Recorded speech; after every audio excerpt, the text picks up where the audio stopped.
नवोदयी नवलगूर्जराजलीळा जीवा सुदंतमळ जोशिका प्रहारी उष्णोदके सुगुळळा करिजे परेसे प्रक्षाळिजे मुख करे मग मार्जिजे पै प्रक्षाळिजे मुख करे मग मार्जिजे पै। सर्वज्ञ श्री चक्रधर स्वामी की जय, श्री दत्तात्रेय महाराज की जय।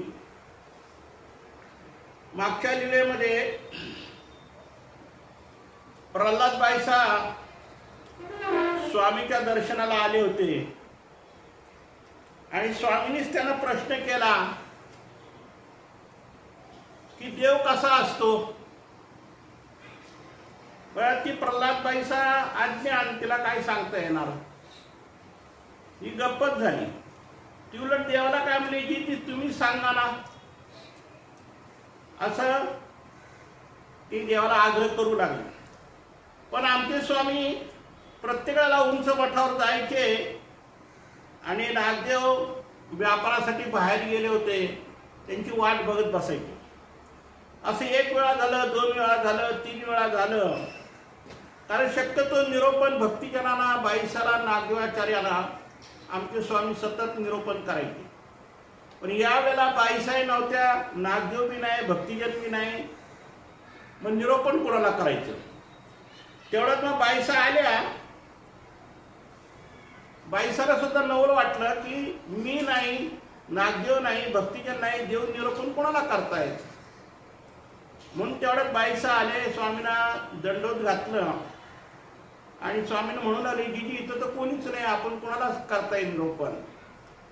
ते प्रल्हाद बाईसा बसलेल्या होत्या, तिथं अज्ञान, तिला काही ज्ञान तर नव्हतंच आणि शक्यतो स्वामी ह्या तीन जणांना जास्त करून निरोपण करायचे। देवाने डाव्या हाताला खांब होता, त्या खांबावर अशी थाप मारली आणि स्वामी काय म्हणतात, आम्हाला जर प्रवृत्ती झाली ते एका खांबाती निमित्त करून बोलीजे। आता ही प्रल्हाद बाईसा हाडा मासा तिथं आहेच, परंतु एखादा अज्ञान जर असला, एखादा मठ आहे, त्याला काही ज्ञान नाही, त्याला काहीच समजत नाही, पण आम्हाला जर प्रवृत्ती झाली तर आम्ही त्यालाही ज्ञान सांगू शकतो। आता हा परमेश्वराचा हेतू आहे, परमेश्वराचा हेतू परमेश्वरच जाणे, जीवाला काही समजणार। पण देव म्हणजे आम्ही कोणालाही निमित्त करून निरोपण करू शकतो। आणि मग देव कसा आहे याबद्दल मग पुढे त्या प्रल्हाद बाईसाला निरोपणाला सुरुवात केली। ती सारखी म्हणायची आता निरोपण करावे की देव कसा आहे तो सांगावे की, अशी ती सतत म्हणायची।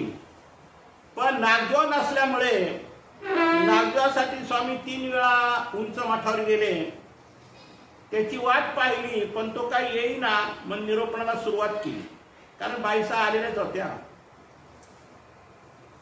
आमच्या सर्व प्रश्न उभा राहिला, अखेर तिला समजेल अशा भाषेत आम्ही निरोपण करीत म्हणालो, बाई देव कसा असतो पहा। देव हा पाषाणाचा नसतो, देव हा मातीचा नसतो, देव हा चित्राचा नसतो, देव हा वस्त्राचा नसतो, देव हा धातूचा नसतो।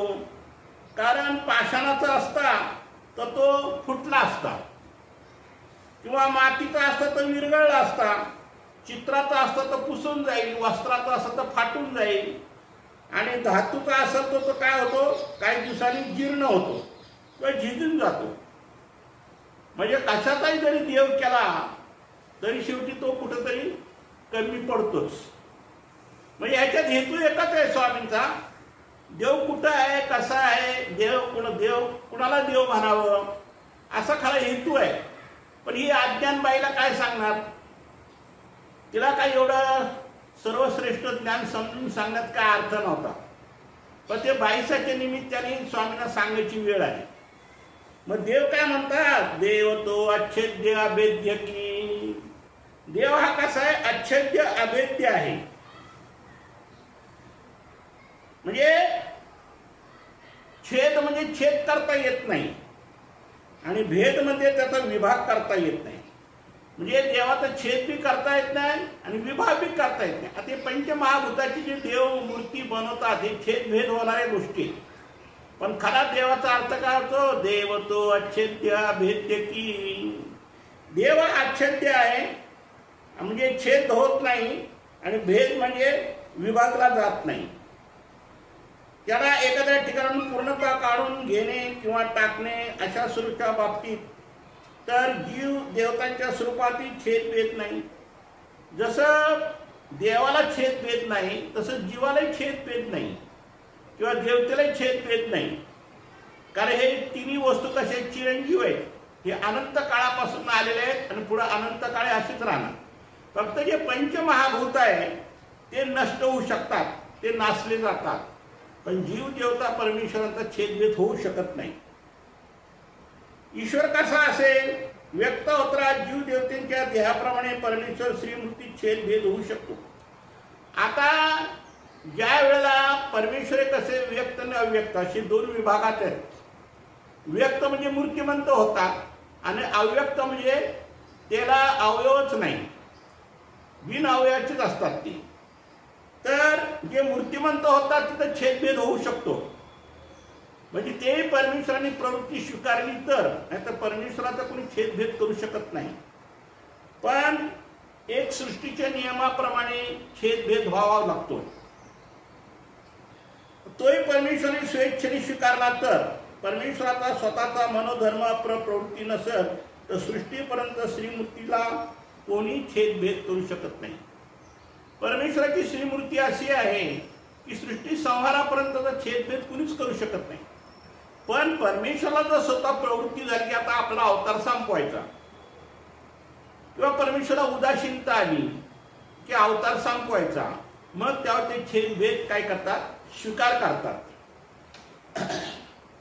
आणि जरी काही कारणाने परमेश्वर अवताराने छेदभेद स्वीकारला तरी देवता जसे प्रापंचिक देह संबंधी खेद आल्हाद होतो किंवा प्रापंचिक देहाच्या योगे जीवाला नरक फळे प्राप्त होतात. आता देवता काय करते? हे आता विग्रह आपण बघतो ना, राम किंवा परशुराम किंवा तुमचा भीष्म असे काही विग्रह असतात. शाप विग्रह, ज्ञान विग्रह, अज्ञान विग्रह. ह्या देवता सुद्धा काय करतात? छेदभेद स्वीकारतात. कारण ते सृष्टीच्या नियमाप्रमाणे त्यांना छेदभेद स्वीकारावा लागतो. पण जीवाचं कसं आहे की जीवाचा छेदभेद म्हणजे एक प्रकारे जीव हा नरक फळात जाऊ शकतो. देवतेला काय नरक फळाचा काही प्रश्न येतोच नाही. ते अवतार घेतात, स्वीकारतात, परत ते काय करतात? त्यातून निवृत्त होतात. असे प्रत्येका परमेश्वराचं, जीवाचं, देवतेचं असं सृष्टी नियमाप्रमाणे सगळ्या गोष्टी ठरलेल्या आहेत. तो निरंतर खेद आल्हादरहित असून सदाचा आत्माराम असतो. आणि परमेश्वरा कसा निरंतर आहे, त्याला काही छेद भेद नाही, काय नाही. तो सदानंद आहे, आत्माराम आहे. म्हणजे सदा तो त्यामध्ये आपल्या सुखामध्ये असतो. म्हणजे परमेश्वराला जर छेदभेद स्वीकारला त्यांनी प्रवृत्तीने तरच, नाही स्वीकारला तर परमेश्वरासारखा सदानंद हा कोणीच नाही. देवतांना तरी सुख दुःख भोगावे लागतात, पण परमेश्वराला तसं काही सुख दुःख भोगायचा प्रश्न येतच नाही. आम्ही प्रभासबाईंना सर्वसामान्य असे निरूपण केले खरे, पण आम्हाला ईश्वर अव्यक्त स्वरूपात निरूपण करण्याची प्रवृत्ती होती. इतकेच गहन निरूपण त्यांच्या समोर करून काय उपयोग नाही. आता वास्तविक जे काही निरूपण करायचं होतं ईश्वर स्वरूपाचं, हे खरं नागदेवाचार्याला करायचं होतं. कारण महावाक्यासारखे प्रकरण, निर्वचन प्रकरण हे प्रल्हादबाई सारख्याला काय सांगून उपयोग आहे. पण नेमका नागदेवाचार्य तिथं हजर नव्हते. ते बाहेर काही कामानिमित्त, व्यापारानिमित्त गेल्यामुळं तिथं सांगण्यासारखा असा काही विशेष नव्हता विषय. म्हणून देवाने आपला हा प्रल्हादबाईसाठी एक समजूत काढण्यासाठी देव कसा असतो हे आपलं थोडक्यात निरूपण केलं.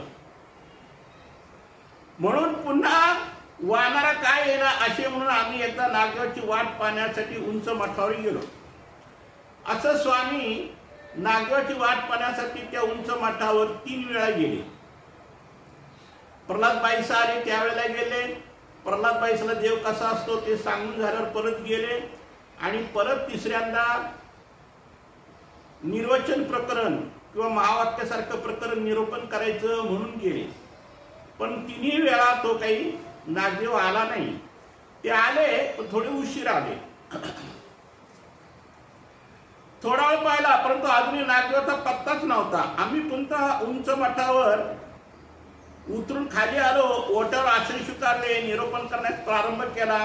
तेव्हा उंच मठात व्यापार करत असलेली बाईसा आल्या आणि आश्चर्य व्यक्त करीत, हो बाबा, इथे तर कोणीच नाही, तुम्ही कोणाला निरूपण करता?